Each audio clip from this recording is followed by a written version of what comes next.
Joseph with the LSU Ag Center joining us for this week's In the Garden and talking fall foliage, colors, things of that nature. Just got back from Central Tennessee, spent a little quick weekend there. They're kind of on the back end of their fall foliage peak, if you will. A lot of darker oranges and maroons and things of that nature, but still a lot of vibrant colors in our area. There are, despite the drought. Now, I took this picture of Bayou Deluder last week up in Union Parish. It's just brilliant. I was crossing the bridge on the Fire Tower Road up there, and I said I have to stop and get a picture there. So that's really vibrant considering the conditions we've been under all year, and going into the fall we're getting rain here and there, so that's helping a little.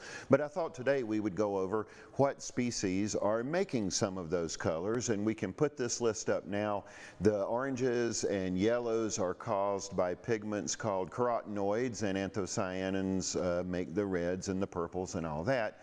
And you start combining those, you get some oranges. So the yellows and oranges, bald cypress, which is our state tree. It's a deciduous conifer, kind of odd in that regard. But the yellows and oranges, cedar elms, chinaberry, which you see here and there, green ash, hickory. Hickory makes some very brilliant yellow leaves. I mean, it's just outstanding this year. Sycamore, some wonderful specimens going down south along the riverbank. Silver maple, we have one in back of the office, and it makes wonderful yellow leaves every year. Willow oak, mulberry, and we could go on and on.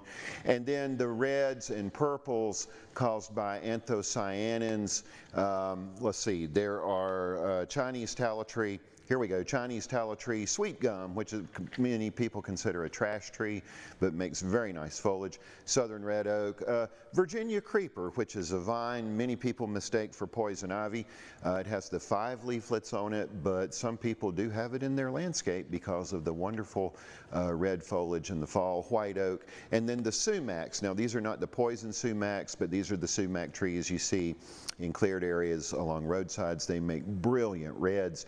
And then you make the purples by combining some of the anthocyanins with the carotenoids, and we have some wonderful fall foliage going on out there now. So I envy the hunters. They can get out and enjoy it. Absolutely. Yeah, they get access to certain places that others may not see from the roadway, so it's a little bit easier beautiful to see landscapes. some of that stuff. And also on that note, some Virginia creeper is not necessarily unwanted, but it's quite persistent in some landscapes because it's in my backyard. It's a very vigorous grower. Now, the rain the other day did cause some of our fall favorite mushrooms to come up, and here are ringless honey mushrooms. A lot of people are seeing these in their yards right now.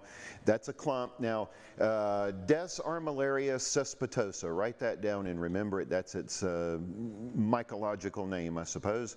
And the epithet there, cespitosa, means it's clumped, and that's exactly what you see with ringless honey mushrooms. They are wood rotters, so wherever you see a clump of those mushrooms growing, that means there's a piece of wood, probably an old tree root or something under the soil level. In my backyard. In your backyard, and that just means the rest of the fungus is below soil level, decomposing that wood. The mushrooms above ground are merely there to disperse spores. And so a lot of people ask, are they edible? Don't ever consume a wild mushroom without having it identified by an expert. And then also the oyster mushrooms are showing up on some of our hardwood trees. There you go. These are white gilled mushrooms or fungi that show up on hardwoods. That particular one is on a pecan tree up in Morehouse Parish.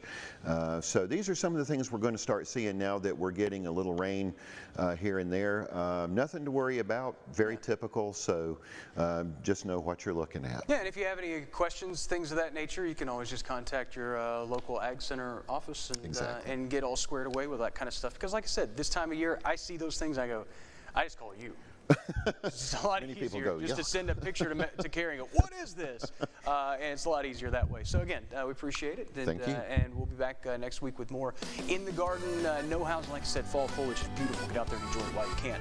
Next, you can find out how to get involved with foster care here in Northeast Louisiana. That's right after the break, right here on Louisiana.